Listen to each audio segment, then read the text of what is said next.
Yeah, so those of you who can see us on what's propagating, wait. Propagating.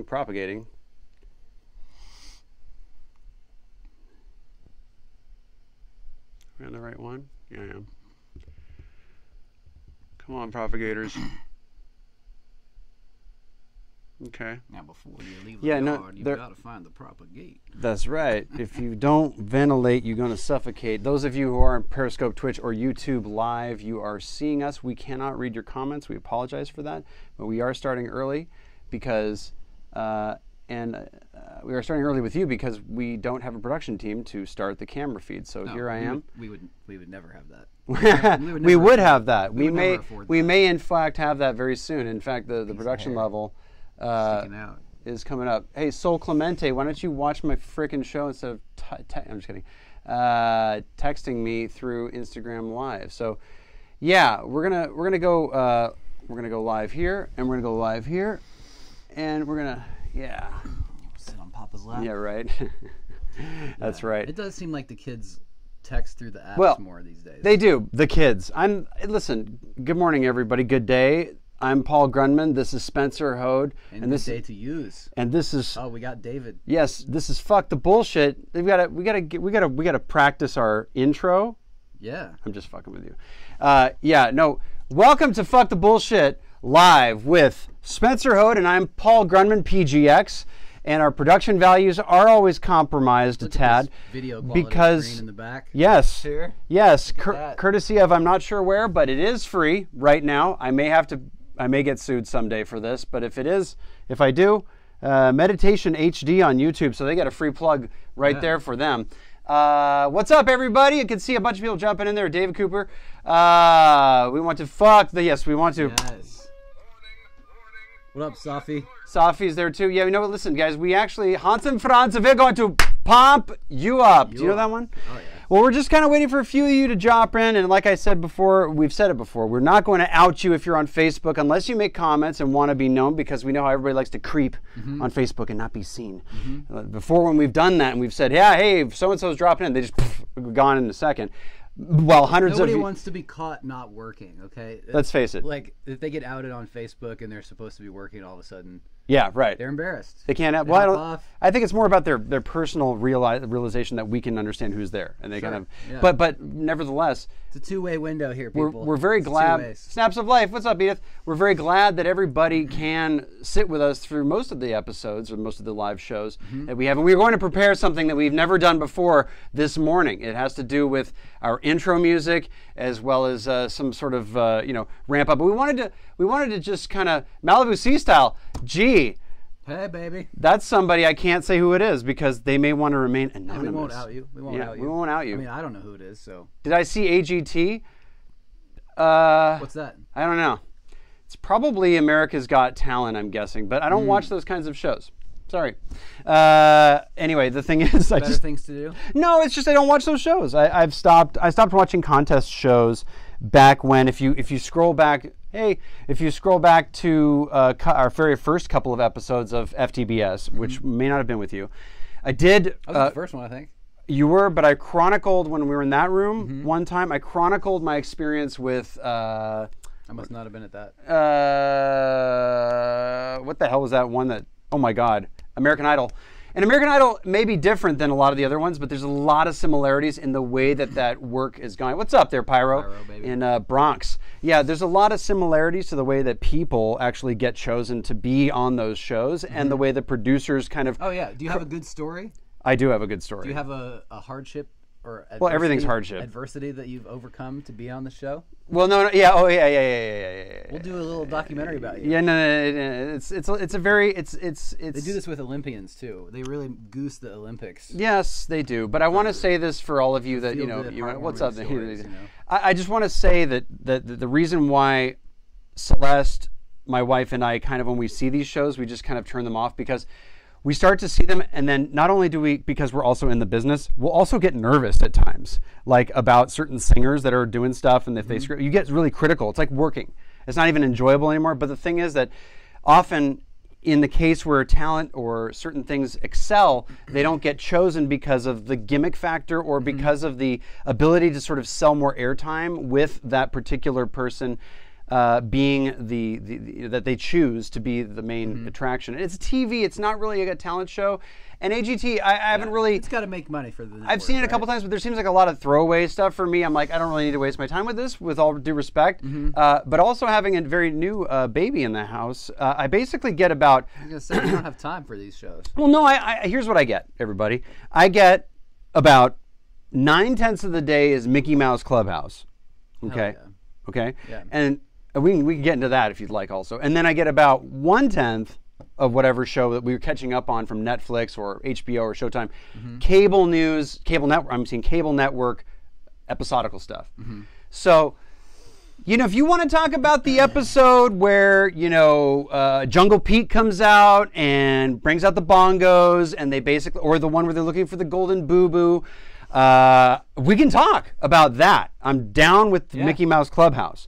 All right. Or even the Helping Hands one. Look, we started a new show a couple days ago. Yeah. Netflix show called Atypical. Okay. It's about a kid with autism. And he's the main character. And I think the show is pretty good, pretty funny, and also informative. And I was reading about the kid yesterday. My girlfriend asked me if the kid actually has autism. And so I went to Google and... It'd be hard to actually cast somebody who has autism in the autism role and them not know it. That's the thing. I don't know. And them know it or not know it. Because, I mean, if you... about it. But I'm saying, go ahead now. Yeah.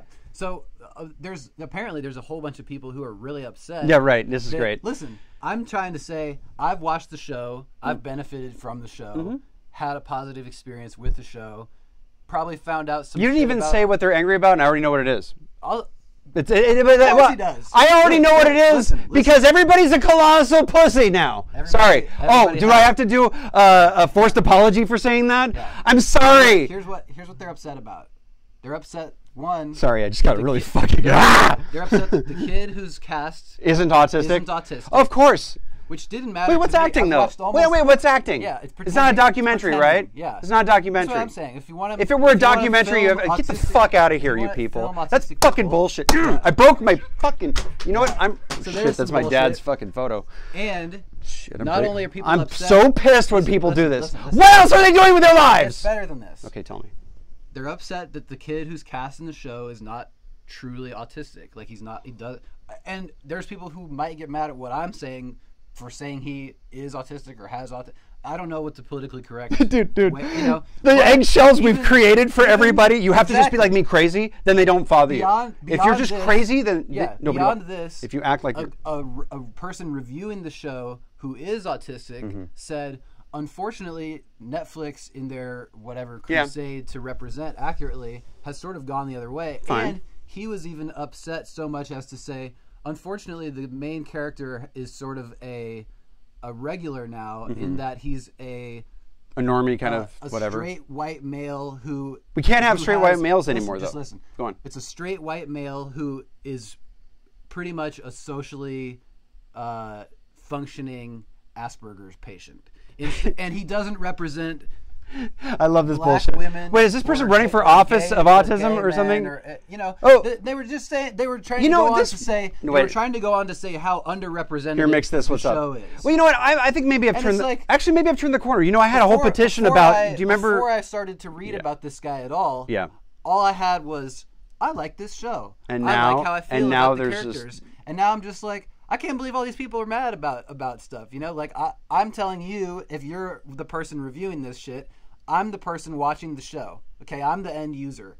I'm benefiting from the show because the majority of you shouldn't have to explain this stuff. I don't even think we need. The majority of life, I haven't been around that many people who have autism. Look, everything you're saying is beautiful. I know where you're heading. You're heading in. You guys understand what I'm saying? What you're giving, what he's saying is, as you can already, you should be able to take this from what he's saying, and I shouldn't have to spend any amount of time explaining yourself.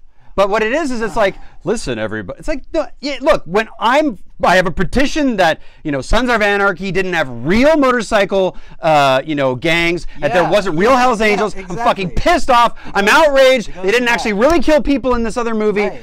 Where are we going to go with this? You're nuts. Yes. People, stop thinking that everything that comes out, you need to, number one, have an opinion on that has to go against. We've created this society. I have no opinion on this show. I get it. You shouldn't. Look, it's entertainment, people. It's not a documentary. I heard on Mark Maron's podcast, I was listening to Jim Jeffries and Michael Rappaport. Michael Rappaport's the dad on the show. And he's a funny guy. I love Michael Rappaport. I saw the show on Netflix and just started to watch it. I didn't read anything about it. I didn't know if the kid was autistic or not. Was autistic. You're not supposed to. What about Charlize Theron and Monster? Should we have actually gotten a real hoe who was, or where's the real James Bond? Yeah, I mean, please. I mean, now not that the fictitious characters are not. I'm just saying. Even if we have real, if you can't have. What is acting? Is all I'm saying. All I have to say to anybody who's angry about this is what is acting? Why is it that this show has come out and resonated well with me? My girlfriend likes the show. Pyro says Asperger's with ASS. Yeah. I just want to say that. I like the show. I was benefiting from the show. And now there's controversy. Now there's people, apparently, a lot of people out there who are like, oh, well, this is bad because of these reasons. Well, I'm not going to support it. Fuck you. Yeah, now all of a sudden I want to say fuck you directly to you. Now all of a sudden it's trash. I'm not insensitive to people. I was enjoying the show, and I was you know, basically like experiencing. You now don't feel like you can to have a kid with autism in your life 24/7 because the show is based around him. Understood. And the fact that he's not representing the LGBT and black community at the same time while also having autism. Listen, I really want to represent, you know. I'm not saying this person's out there or not, but I don't know. Did they need to find if they found a black lesbian with autism, with real autism, would the show have been received better? That's all I'm asking. Well, we have to have white people represented though. And Asian LGBTs. I don't care. Actually, in fact, I want actually can we have the Latin language? You know, I mean, Latin, true Latin. That's a dead language. Can we have that represented? Because there's still at least 4 people in the city that do speak it. And I'm not trying to say I don't want to see certain groups represented. No, you're not. You don't have to do that. What I'm saying is, listen, these people need to have brains. These people who watch. This is a guy who's acting. Sorry, maybe and has been cast as a person with autism. Right. Other people have been cast in movies before with a handicap. Look at Forrest Gump. Right. I know we get it. We get your illustrious. I'm not trying to condescend. I'm saying, listen. I'm angry that we have to explain this. I don't think we need to explain it. Like, no. Here's what everybody listen. Okay, stop. Everybody listen, and you, all of us listen. Yes. When somebody comes up and does one of these asinine things, somebody just needs to say, "Shut the fuck up, goodbye," and that's the end. We just don't even listen to them. Shut the fuck up. It's like, oh, what are you getting mad at? You hate people with that? No, you're being an idiot. Goodbye. Yeah. Goodbye. That's what I say. I'm sorry we can't cater to, like, I don't know. I don't want to offend people. I want to offend everybody. I don't want to have to. Not for the racial or reasons that they are different, but I want them to be. The offending isn't the thing. I want a mirror to show you. I was like, I just what I said was everything. That certain communities or people that you're acting is called acting. That's the end of.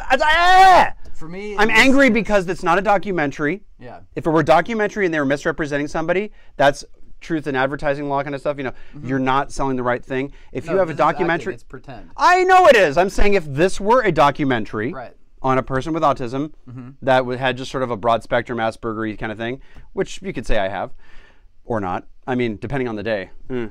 But both my wife and I have grown up around people that have autism. We've fought for Autism Speaks. We actually did a whole. This is where I'm not insensitive. I'm insensitive to people who are assholes. He's not trying to say he's a hero here. Yes, I am. Oh. I'm saying, listen, some of my best friends know people who are. No, the point is, a lot of stuff happened where, you know, we did. I remember Celeste like anything for the kids, anything for this, and also autism because they brought this thing up to us, and we've been around kids that had this, and it's horrible. Okay, we get it. It doesn't matter if you've a survivor, cancer survivor, victim, whatever you want to call it. If you're a victim or a survivor of anything, the point is, there's this thing called acting, everybody, and that's what it's called. It's just end of the story. It's just a show. You could take every story, every show, and take it apart and say, I'm really, like I said, I'm very unhappy that the real motor bikers, the bikers aren't, what's up? What's up, Toon Mood? I'm really mad that the real bikers aren't in, Sons of Anarchy. Jax Teller never really ripped any. You know what? He actually has an English accent. Fuck that guy. He needs to go back home. He doesn't really represent an American biker. And I mean, you could actually do that. I think we should just have a bunch of people that counter every argument with a more stupid argument. I'll leave it at I'm so angry at fucking Twitter. Fuck you, Twitter. It's not like... I'm sorry, I'm fucking boiling. I hate people who make arguments like this. I don't want to get you upset. I'm just trying to say... Oh, dude, I'm so pissed off at idiots. I like this show. I'm coming at it from a place of love and respect. I'm coming at a place of love, too. And... Sorry. If it was every single show was a person who's supposed to have autism but doesn't in real life, the actor doesn't in real life... I wouldn't matter either. Maybe then we can get upset. No, we can't. We can't get upset. No, we can't because it's under the guise of being a make-believe. It's a television show. It's one show. Even if it's a true story, it's one show. We have actors. And you can't. I'm gaining something from this show. Listen, I want Spencer. I'm coming from more love than you could ever imagine when I say this. That it doesn't fucking matter what they do unless it's a documentary and they're saying this is to portray a real, found footage kind of thing. As long as you're making a show. Even if it's about true events, you don't have to have any single person that is an actual one of those particular things that represents it. You can do any ethnicity, Jesus Christ Superstar, it doesn't matter what it is. You can do it. You can do any ethnicity you want to have a hero or not a hero. You can do whatever you want. And in fact, if a book was written for a black guy and you do a white guy, those who are angry should not be able, it's like, well, we just wanted to do this. I don't know, maybe that's weird, maybe that's inaccurate. I'm just disappointed that people had time to be upset by this. I am upset too, because you know why? Here's what happens. More time on it. Okay, we're only doing 20 minutes on this motherfucking thing. Listen, without further ado, we're going to give you guys the new intro, and I want you, when the time comes, when the drop happens, I want you to crisscross like this, okay? Yeah. Crisscross like this. Don't cross the streams. Yeah. Ladies and gentlemen, this is a song I did, but it's going to be live from Hollywood, California, with Spencer Hode and Paul Grundman. It is Fuck the Bullshit. Get up. You idiot. Go over here. Come on.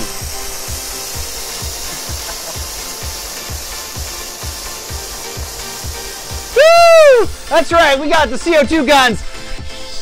We talk about everything that you don't want to, but you do want to talk. I don't know what I'm going to say. They want to hear about it. We want to talk about everything that you want to know, everything we already know, a lot of things we have no idea about, and many passionate thoughts, uplifting you, bringing you up when you're down, bringing you down when you're up. Yes.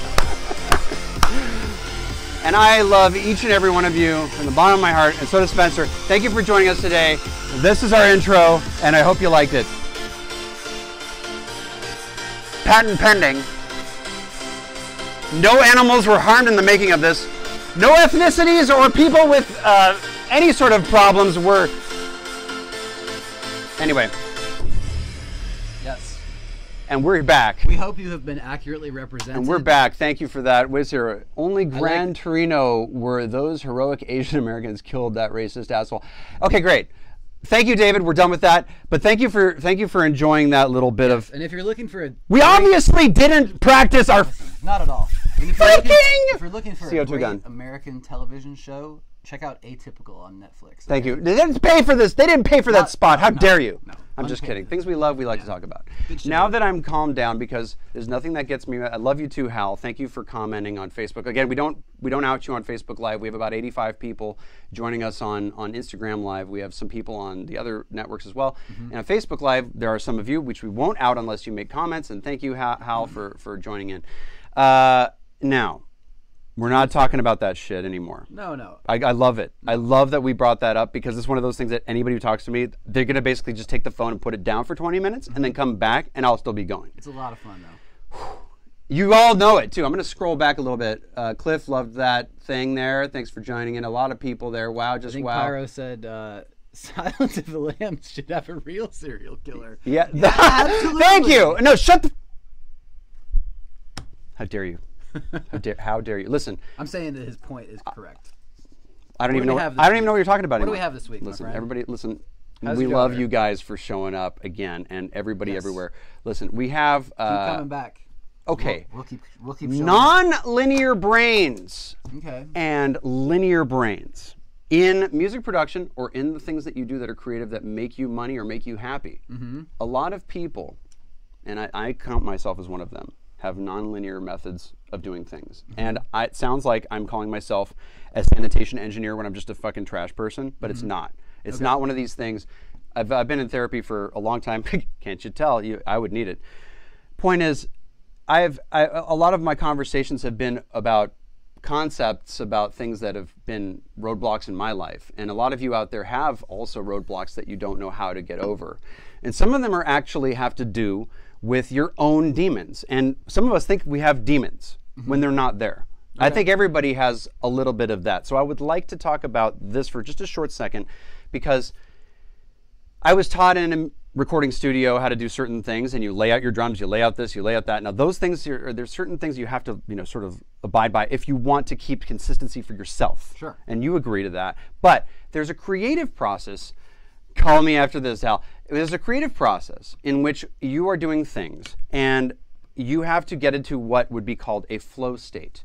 A flow state is when you don't even know, you can't see me properly, so you set up your camera position. Okay, the camera looks right to here. Oh, you mean get it? It's very narrow. We'd have to like be hugging the whole time, but I get a little gnarly. Right? Okay, so when you are, yeah. Yes. Hey, is that Axe body spray? No. That's blue mist, isn't it? I love that one. It's so good. You sure it's not Arctic Blast? Yeah. You're sure? That's some soap, probably. Brute 33? I've worn this shirt a couple times. 4711? Anybody get these jokes? So. If you. No, wait. If you, you'll weigh in. So. I'll wait. You'll wait and then weigh in, as you've been so kind to do before. Yes. I pay you $20 to shut up. Okay, here's it. So I don't get paid to be here. You don't?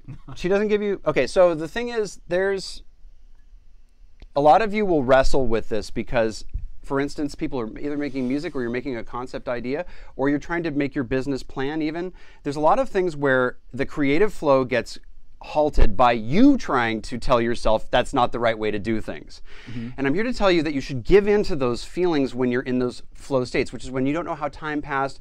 I use mixing as an example because it's one of the most common situations where people go, I don't know how it happened, but I just made this mix in 3 hours and it's the best thing I've ever done. And you go, I don't know how I did it. And there's other people who sit there going, I first have to do this, I first have to do that, and then I have to work on this, and then I have to work on that, or it won't be a good mix. And let's just use mix, for example. And when you do that, for certain people, it can actually help them because they need that sort of regimented stuff or nothing gets done. What's up, Alex Vela? Good to see you, brother. And for other people like myself, I count myself as that when I'm in a flow state, that's when I'm in these sort of, the idea to do something comes up and I dovetail into something else. Now, those things only happen after you've had many hours of practice in each of those areas to be able to use them sort of like like a jazz musician might use certain notes. But for those of you that are just starting out, you do have to sort of, keep yourself sort of regimented to a certain pathway, but it can also halt your creative process. And I want to tell you that my therapist said, well, when you're a non-linear thinker, getting into those flow states is not the same as when you are in more linear pathways. And I said, you mean you're making it okay for me to do this? And he's like, yeah, he said he's also a creative guy. He's got a son who's a concert pianist and an amazing dude. And so I was just like, well, you get jazz and you get this. And he's like, yeah, you don't have to adhere to some sort of linear method in order to get it done right. Because, if you find a problem with something else, then you can go address that. But I'm just here to tell you guys, when you've had those moments when you've been in those flow states, which, whether Celeste is doing a vocal and she goes, I don't know what just happened, and I say that was the best take ever, that's a flow state. That's a place where you're not thinking. I can hear people do vocal takes where I'm like, they were thinking too much. You can hear that actually in their singing because the way that they're delivering it. But that takes a lot of time to nose on. What would you say about all that stuff? Not everything that you're doing has to be scientific. Like, I write new tracks quite often. You write new tracks quite often. Humble brag. Just kidding. There's no two tracks I've done the same. There's probably a lot of methods. Yeah, there's probably a lot of similarities. Please listen to that, everybody. That's very important. Those similarities end up being the things that are done that specific way. In pattern sort of things. The things that You're saying you don't have the same template you open up every time, and you don't have a mastering chain and a mixing chain that everything goes through? That, by the way. You create new chains for everything. There's there's some things that stay around, but they're That's there different. for a specific reason, and it's not anything that is like in the way of the creative aspect. So many people I've met though have had chains that they just leave up on everything no matter what, and they're massive chains that are just total degradation. don't do it. Yeah, don't do it. Does every song have a weird top end thing you have to work out at the end? Hopefully not. Take your ozone off, you know. What is that? I'm just kidding. Oh, ozone? What? I don't. Sorry. It makes your sound exactly. Hey. But look, That's sort of that was sort of semi homoerotic right there. There's all sorts of ways to get stuff into your computer, and I'll try to like break this out. EDM blogger, I want to do that. Just What's music up? production, but Makes your sound. you know, it doesn't matter how you get the shit into the computer. But for me, I tend to mix everything pretty similarly. Well, that's a technique, though. That's called technique, as opposed to like creative processes, and I hope you like that. But yeah, if it's by the way, that was a mockery of destroying the ozone with this. However, this has no HFC, whatever they're called. It doesn't have any of them. So all of you supposed to put the nozzle in your mouth. That's all I know. Yeah, no HCFC. So there's nothing that will destroy the ozone. I just like to let all of you that are going to be outraged about what I do. Go fuck yourselves, and also that. Okay, I represent the. I just want to say go fuck yourself to everybody who does that. People who don't use that, I guess, and you do. Yeah, but I don't represent anybody. Nobody fucking knows who I am. Certain things, don't worry about it. There's certain things we can look at linearly. Yeah, is that correct? In a linear fashion, just like this. Fashion. This is very linear and also random. And very abstract. And abstract, yes. But I mean, yeah. Don't let it hang you up. You know, if something you do frequently seems to not be working for you, go the other way. Sometimes I'll do. Well, you're talking also about self-analysis, which this is very important. People have to. You're the best producer I ever had. Facts. I love it. What's up, Dwayne? I am honest. Yeah. Well, that's your buddy, huh? Yeah. Yeah, because I know he's not talking to me for sure. No, I'm kidding. He's talking to me. Yeah. Fuck yeah. Go back if you want to hear a song. I'll call you soon. Yeah, sure. Call you soon. Catch that up.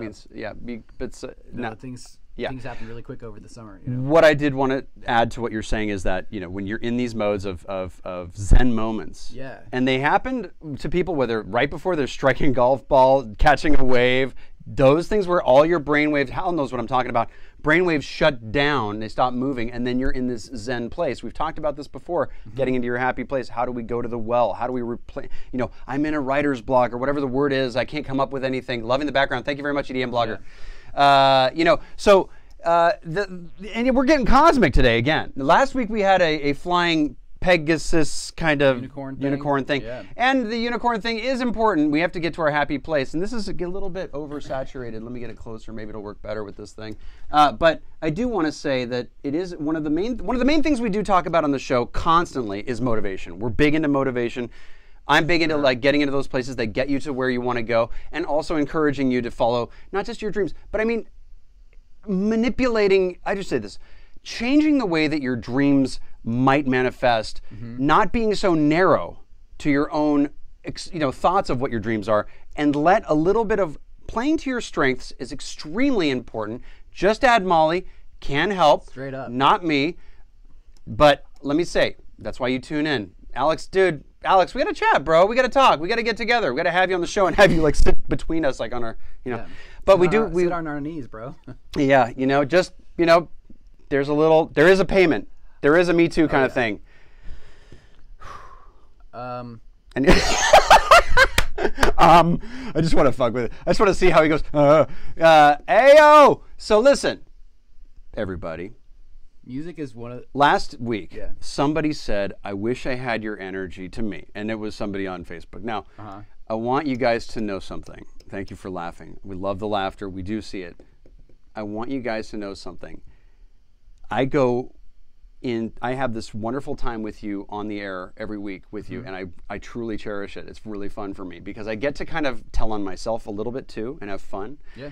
And I also get to say shit I would never say in a normal conversation because, and some of the outbursts that I have, they're real.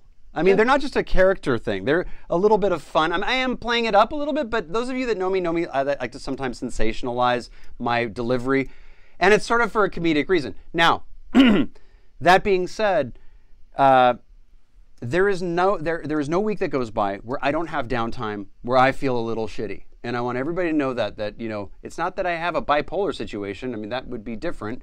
I would be up for 3 days and then down for 2 days or something like that. What I'm saying is I'm very real about about what makes me tick, about what makes me feel inspired. What I talk about is real. What I do is real. Everything I tell you about is real that I do. I just see real and I get kind of like, Pyro says, definitely real. Real, recognize real. Well, yeah, but Pyro and I go back to quite some time ago where literally he sent me one email and asked me about a couple of things and a couple of songs to listen to. And he asked me, you know, just nicely with his Instagram, I sent him like a 2-page readout of because I listened to his music and I talked about concepts and things that get you to the place you're trying to get to and why I was left at, you know, 30 seconds here and then we came back at 1 minute and why this, you know, and he said I had to sit on I think he said he was on the subway. He's like, I read your paper for 2 days over and over because I had to get all the shit you crammed in there. And I was like, that was more amazing to me.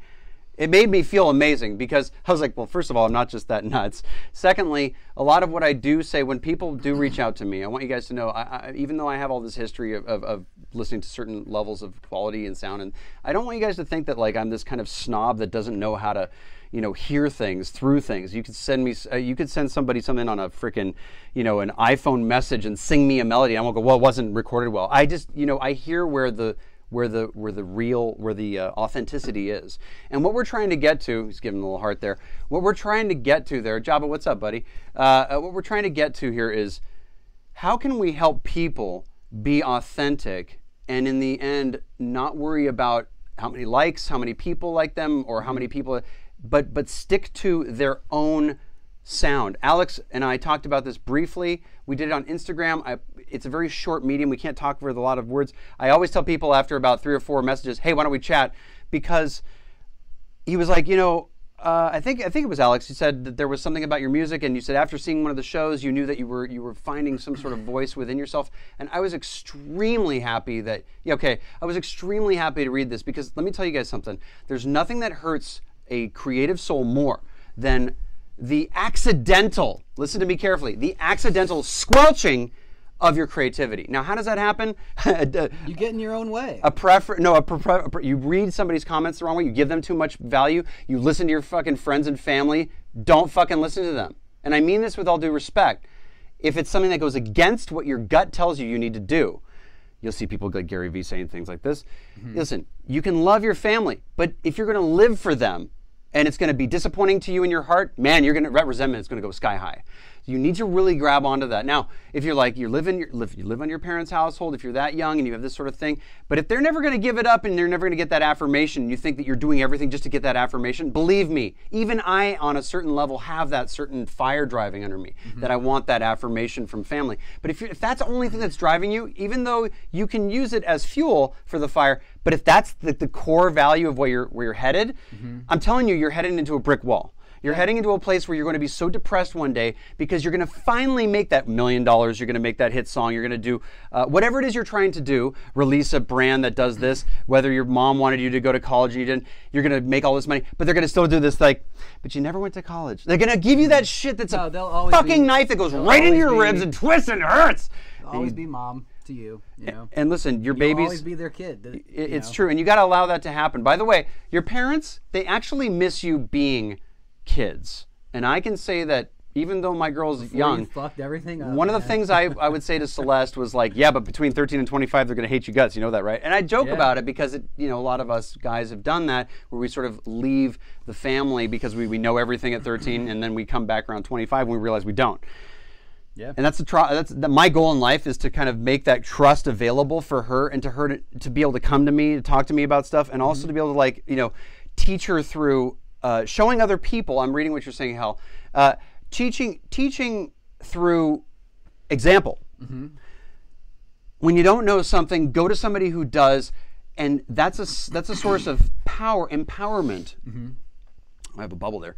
The source of empowerment for you to go to somebody who knows something else and ask for even if you're an equal. If I'm with Celeste and she's my wife and there's something she's doing, I am immediately like, oh, how do I do it right? Because I want to do it really well. And thanks for that, Alex. He's saying that those words were very encouraging since that conversation. I applied it, and man, I am seeing greater results. Oh, that's amazing, brother. That's awesome. You know what's great about this is I've said to people before, why don't you do a Hyatt why don't you do Tony Robbins? I'm like, I'd probably take $50 from everybody at the Hyatt, and then I'd give it right back. And I'd be like, here's your money. Congratulations, you care about what you're doing in your life. Now I want you to know that this isn't I'm not gonna fix you in one day. This is an everyday thing. But see, Alex was already far along in what he's doing to the point, and I'm really grateful. One-on-one is my point. If I talk to an audience like all of you right now, at least I can kind of see you feeding back, and there's a certain sense of togetherness that we have right now. And I think if you can tell that it's coming from a real place of authenticity, that you can also resonate with that. But in a massive, area, it's hard to get everybody feeling like they're being treated. And when you're being treated one-on-one, and it is a treatment. Yeah. And when I mean treated, is like, I'm being treated too, by the way. I'm healing myself when I talk to you, because it's kind of like an AA meeting. I know it sounds weird, but people go there to talk, they tell them themselves, they say, and they go there to kind of like share their experience, strength, and hope and their story. And in my case, I'm kind of like, when somebody shows me something, it also helps me re-examine what it is I'm doing in my life. So I want to thank you guys for also trusting me with your deepest, expressions musically, or even something that you're doing as a business. I have guys sending me business ideas going, hey man, and I'm like, listen, this is very private. This is somebody who isn't as dependable might take this and try to run with it. Sure. I'm like, and I don't have the energy to do that shit though. If you tell me your business idea, I'm probably just gonna go, yeah, good idea. I'm not gonna do that shit. I don't have the passion for that. Like, no, I don't know. Hal is saying from Facebook Live, definitely jack that idea and run with it. And a wave there from Ian for, I'm sorry, does that say Ian for Y Joe? You have to tell me how you say that, and then Pagadeva. We'll go with Ian. Pagadeva, hello. I'm guessing the back end. Is Ian, yeah. Okay, well, also Hal is saying struggles of any kind shape us into who we are, what we do, and what we produce. Power through any negativity. I'd like to say also that Hal is a guy who has lived 4 lifetimes, and he's not even 30, I don't think. And the guy has been a base jumper. I'm not going to expose all of your secrets, Hal. And no, I'm going to say he lost a family member in a very difficult way that almost makes me want to well up inside because of the loss that he suffered, and and it has to do with somebody serving our country, which I'm forever grateful for. But I want to say that it makes you grow up quick when those kind of things happen. My wife lost her sister when she was in her teens. It's like one of the most, being hit by a head-on collision, just taking her from us. It's just the most fucked up thing ever, right? So when I meet people, and I have this, remember the empathy man thing, with all this outpouring of energy, I also have a tremendous amount of empathy when people speak to me. When I hear Hal talking to me about stuff, he was like, one time he text messaged me, he says, like, I'm on the top of this tower, and I'm in Southeast Texas or somewhere you were, and should I jump? He has this wingsuit on, and he's telling me he's at the top of a radio tower. He's texting me. I'm at the top of a radio tower. You're already there. He was going, Hal, you don't mind if I kind of say, he was going to basically. Maybe reply, I don't know. Well, he was going to, this is when I think, a family member died, and he was going to the state where they were, and, he was driving with a lot of energy. Yeah. And he's a base jumper, wingsuit guy, jumps off helicopters, mountains, all this shit. And he's calling me from a fucking radio tower that's in restricted areas. He'd parked the car somewhere way far away, and he's ran and scaled the fence. He's hiked up this radio tower, and he's asking me if he should jump. And I'm thinking, I think Hal was maybe 20. I don't know if you're a bass jumper. Yeah. Well, bass guitarist and a jump. No. Yeah, he was like, no. His bass parachute. No. He's saying, should I jump? Meaning, should I? He's like, I want to fly off of here. And he's kind of dedicating it to me, or something like that. He's like, but there's people. Or with nothing. Here's the wrinkle. No, he wasn't saying should I jump and kill myself. That's what I was asking. He was saying should I clarifying. He was saying should I go for it? Should I go for this one? And I was like, well, I don't know about that, man. I would never jump off anything, first of all. And I started saying, so for me to tell you to do that is I'm not in the right class of expertise to know what the risks are. Honestly, people are like, are you kidding me or condoning? No, listen. Yeah. Everybody out there who isn't a professional bass jumper is going to be weird, but it's like somebody who's a big wave surfer saying, should I go? I'd be like, well, can you handle it? That's my question. Yeah. Do you think you can handle it? How bad So he's saying to me, but there's cops and people showing up now surrounding. So he's asking me if I should go down the thing or should I jump? You're in trouble either way. I was like, you're committed. All I could say was I will feel so bad if I tell him to go and he dies. So I said, I would say no. That's my thing. But if you feel like you got to do it, I can't stop you. But listen, I know where you're at. I know you're having a hard time. And he text messaged me back. I went. Fuck yeah. He went. I didn't know the end of the story. He fucking went. He fucking went. And listen to this. Way to go. He parked his car like a mile away. So he fucking... Because if you have a wingsuit, you can sort of coast your way. Not sort of. Right? You fucking fly, bro. Okay. He flew all the way to his freaking car. That's fucking right. My hero. Now, he lost 4 friends. I think it was 3 or 4 friends in one of the most horrific, base jumping accidents ever in the world. And Hal survived. And I believe, you would go through survivor's guilt, things like that, if that happened to me. And he called it quits after that. Mm-hmm. Okay. So he's like, you know what? Maybe I should just cut my losses here. And actually, cutting your losses is an understatement. He already lost. 4 people died in this jump. It was one of these things where it was Switzerland. They jumped out of a helicopter, I think. And there was what it is when you, and this is interesting stuff. When you base jump, you have these markers as you're going. And I'm waving to all you guys also. I don't want to lose train of thought. Forgive me. On Instagram Live there. When you base jump, you do need to, there are markers where you can do the turns to where you're headed. And when there's a lot of fog, you have to factor that in. If we miss this marker to make our turn, we have to wait for the next one that comes up. Well, here's what happened. 3 markers. They missed 3 of them. I think that was what it was, Hal. He may not be with us there still on Facebook. But what happened was that there were too many misses that occurred. And then you have to counter for those misses. You have to counter for when you're base jumping, you're on a wingsuit, you fly, you go, when we get to this point, we got to make a right turn because there's this. Well, 3 of them undershot the clearance of something and they ran into something while they were going down at 100 miles an hour, whatever it is.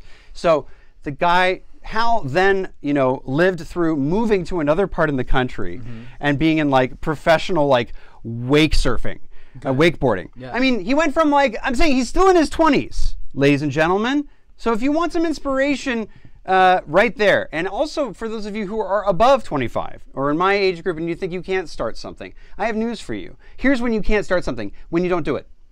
I'm not even, and it sounds really stupid. It's don't drink if you don't want to get drunk, but sure. You can start anything, any career path, anything you want at any age, as long as you have passion for it. Now, that sounds very simple. And yeah, Pyro's saying, wow. The guy's a professional wakeboarding. But there's more actually. He's actually moved on to professional. He's doing What's he doing now? He's Hal would have to let me know, but he's in Colorado doing, he grew a beard this big. He looks like a freaking, he should be on the. That's an accomplishment right there. It is.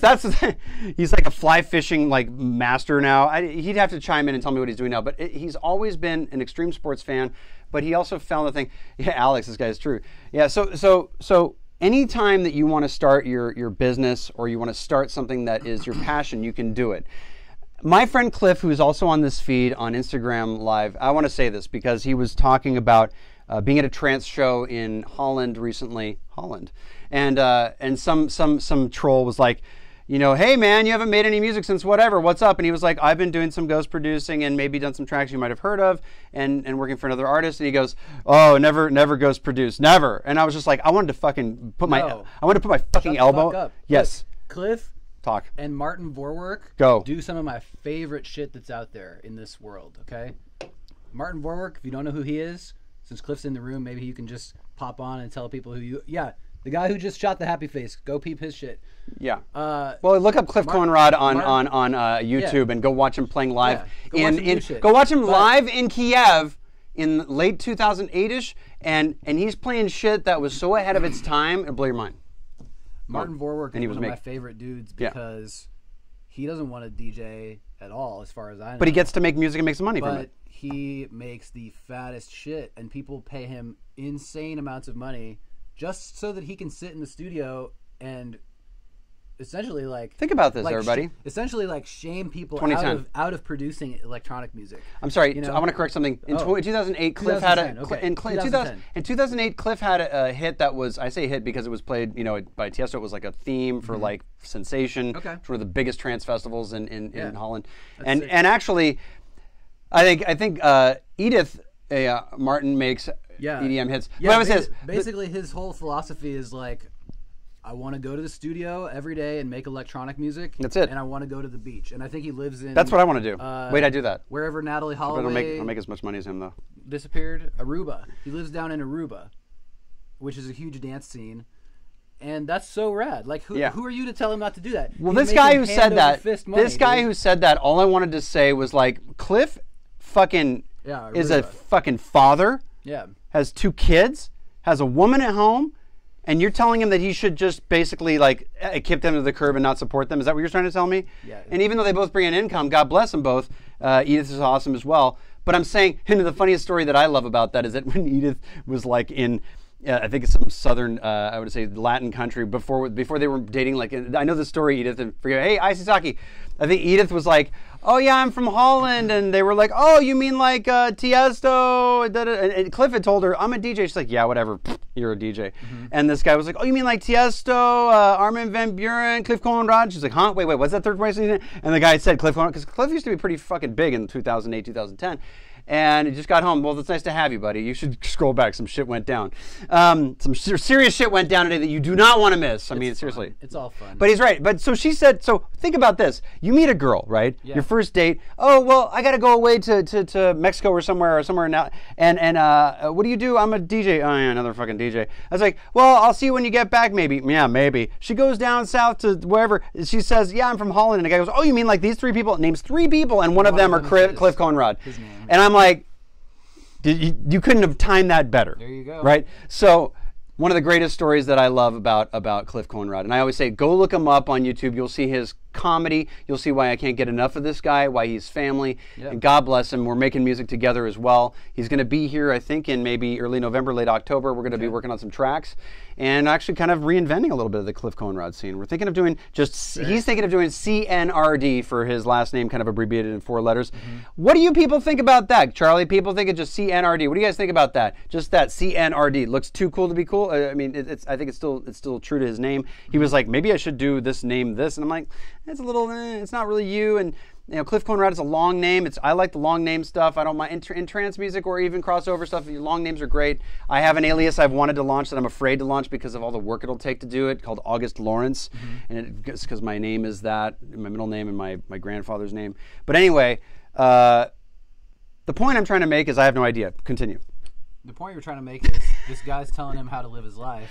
Oh, right. Thank you. Out here killing it. Yeah. Right. Cliff is a fulfilled. You shouldn't invest. You should. We've talked about this. Dance. Here's what I'm saying.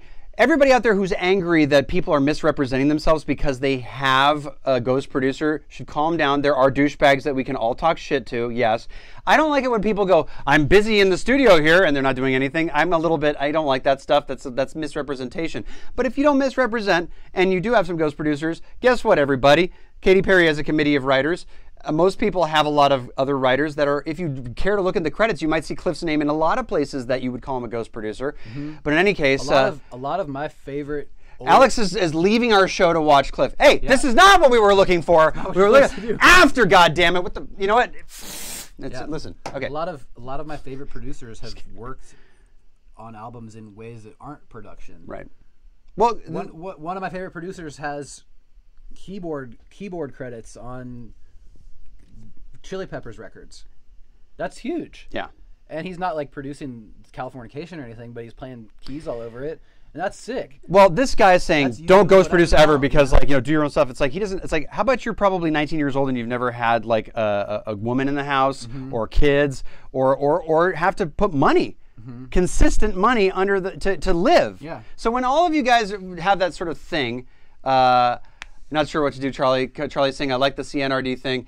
I'm not sure what to say. Listen, I have had the same realization where, I've actually times gone like, maybe I don't want to tour that much. I don't want to be away from home so much. Like, I actually love my wife, and I would go on tour with her, bring the kids. So let's do that. That's why I've never actually gone out on tour unless it was to be with my wife, because when I see Celeste perform and she's singing and I get to just kind of, for the first time, actually be able to enjoy her performance, because when I used to play as a backup musician, I could never really see in front of her. Yeah. But when I was DJing and I got to see her live, like saying, I'm like, you can't do that unless you're headlining, because you won't put a singer on stage unless you're headlining. That's why I've sort of like waited again for that to happen. And I'm like, I don't care. It's not about how old you are. It's about how good the music is and how much people want to be a part of it. But appreciate the cost talk, you guys. It's cute. I like that stuff. He'll figure it out. I'm glad you guys have some thoughts on it. And you know what? Here's the thing. People who shun ghost producers, I understand. I used to have a little bit of that feeling because I was working very hard for my own stuff, and then Along comes somebody with a new album every week, and you have Tiesto with a bank of 75,000 songs. I get it. But the bottom line is, he's a business. A lot of these people are businesses. And for let's see, how do you guys do sure that they're gonna? Look, if it's ghost production, you're not getting a credit. Okay, that's the whole idea. The idea is that, go ahead, talk. The idea is that you sell your product as essentially a finished demo, and you never see anything except money up front. So basically, like a DJ who's too busy to write or doesn't write or something like that. Well, you're buying the rights of somebody's song. That is truly like a ghost writer. It's a buyout. A ghost writer is a buyout as well. So if you're hiring a ghost producer, you might have a lot of input on the track, maybe from an abstract standpoint, like you wanted to convey these types of things, and a ghost producer will work with you. Yeah, a ghost means that you're a ghost. You're never going to be seen. When I say only in EDM would ghost producers are not done by public. Yeah, this is what I want to say.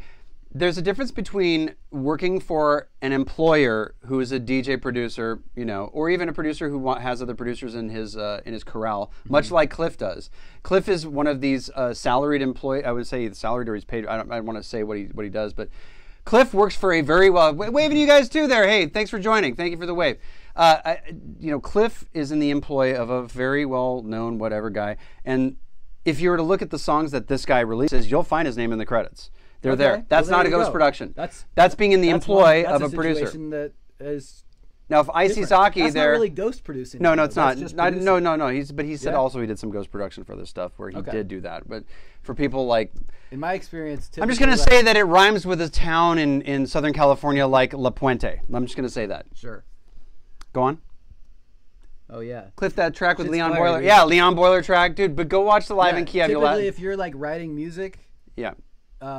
And you're getting paid for it, and you're a ghost producer. You're not supposed to have credits. You're giving up that right. You're writing music, and then but that's money in your pocket. You might get a composer credit. Yeah, that's up to somebody to do. But the whole point is that kind of depends on the whole project. But if you're one guy in a studio making a track for a DJ group, you're probably going to sell that track. I think Martin probably sells tracks for like $15,000 to $20,000 a piece. Martin who? Martin Vorwerk. Right. So if you're selling tracks for that much money, who gives a fuck about the credit? That was his whole thing, I think. Was Martin would probably go and play a show and they'd give him 800 euros. I think he was on the DJ Mag, which that's a whole other thing, list of top 100. Yeah. He doesn't even play. Yeah. So if you're ghost producing, like I'm used to hearing about, I guess. Cliff is saying La Puente. Oh my God, that's something to talk about next time. Well, Cliff, since you've said that, and since people will now be on the edge of their seats wondering, and we're only 5 minutes left, how much for a track?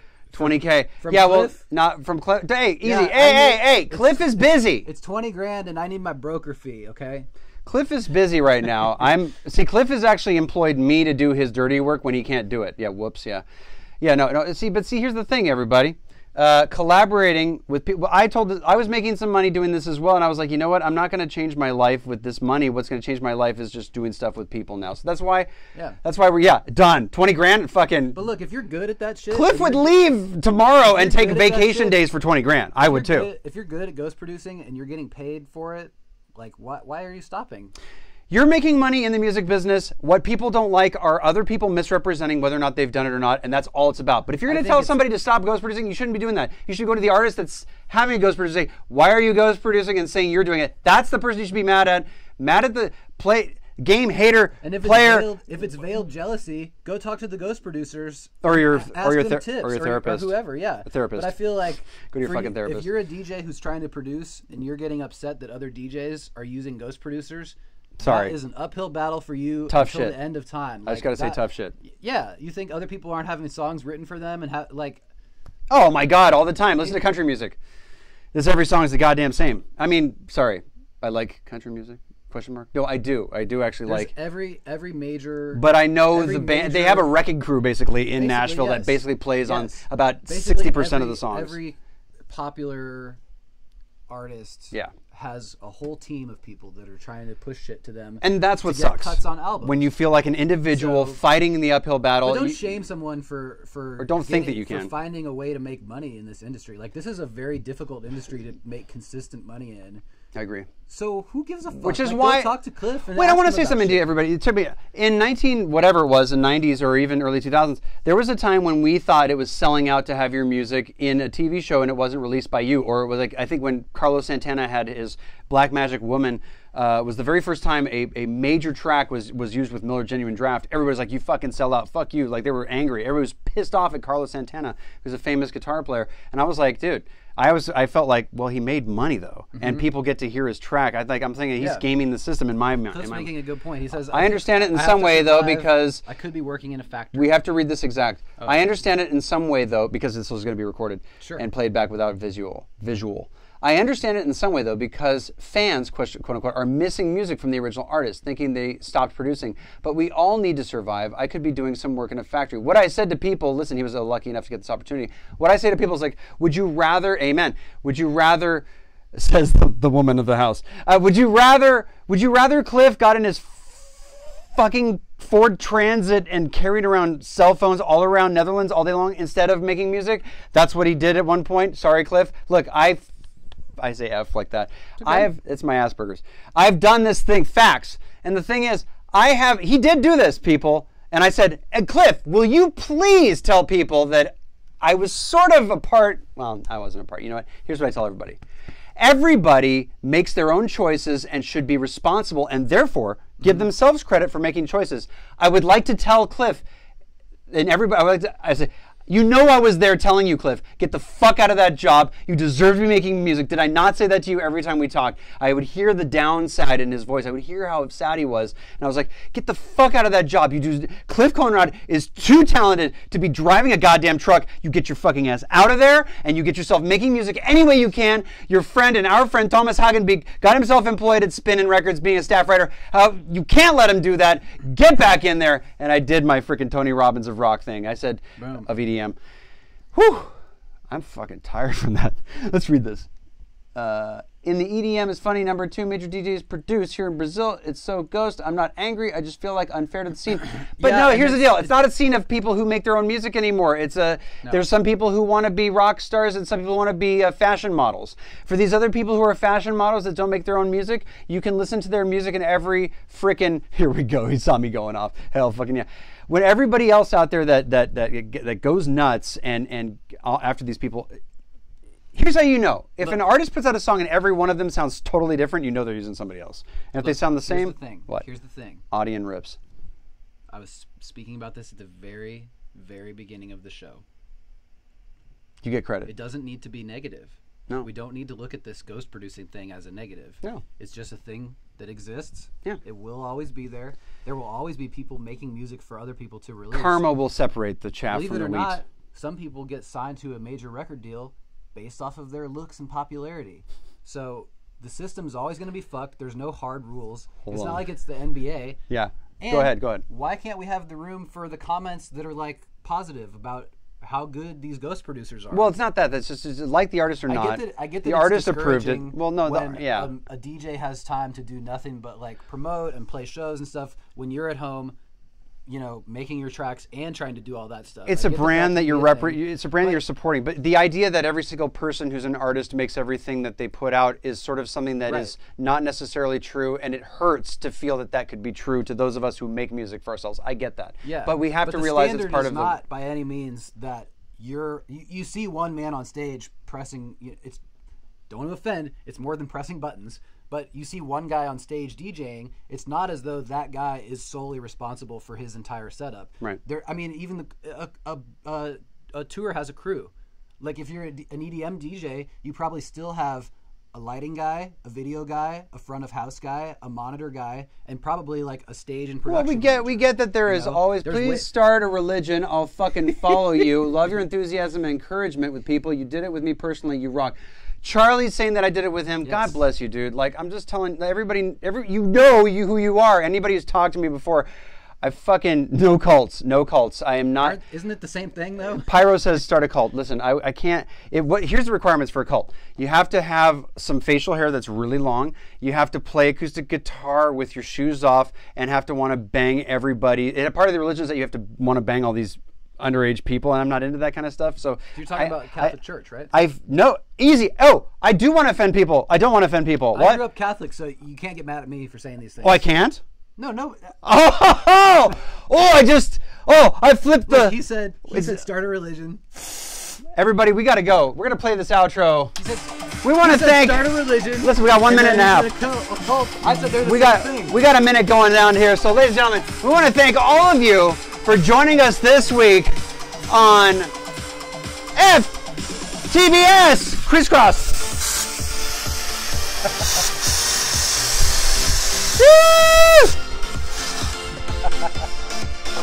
Awesome. Woo, you smell that? I think I'm gonna get high from that. Thanks again, everybody. Feel free to send us a comment. Tell your friends about the show, whatever you want. And we'll be back. Yes. If anybody asks, say that you got massively offended and incredibly inspired. We love you from the bottom of our hearts. We got 1 minute to go. I got to filibuster something to go out there. What do you think I want to say? I'm good. See you next week. We'll see you next week. Until then, now go on. And please, for the love of God, go on and do great things, people. We love you. Thank you. Have a great life and a good night and a good day. Thank you.